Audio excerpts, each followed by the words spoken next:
Impeach! Impeach Sara now! Ng patuloy na kagutuman at kahirapan sa ating bayan, tuloy ang ng mga sangkot na nangurap sa pera ng bayan ay dapat kapuluhan ng Pilipinas ay halos sangkateran taxes ang binabayad na napupunta lamang sa korupsyon. Yan ang dahilan.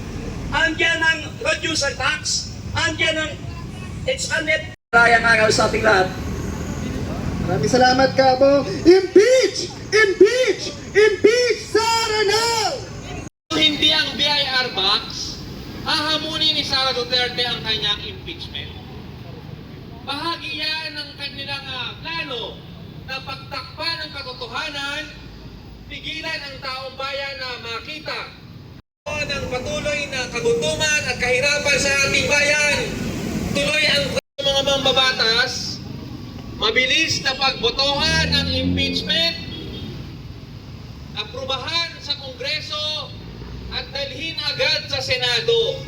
Wealth, mga financial transaction, tuloy na nagdadalawang isip ang mga mambabatas.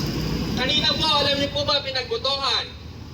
Sa House of Representatives upang ipanawagan ang ating panawagan para i-impeach si Sara Duterte. Si Sara Duterte na alam natin na siya ay isang naglulustay ng pera ng sambayanang Pilipinas maging Vice President ng ating bansa.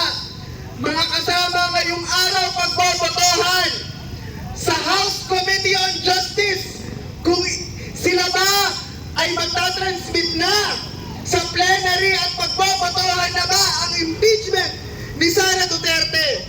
Kaya mga kasama, kailangan nating palakasin ang ating panawagan. Impeach! Impeach! Impeach Sara now! Impeach! Impeach! Impeach Sara now! Impeach! Impeach!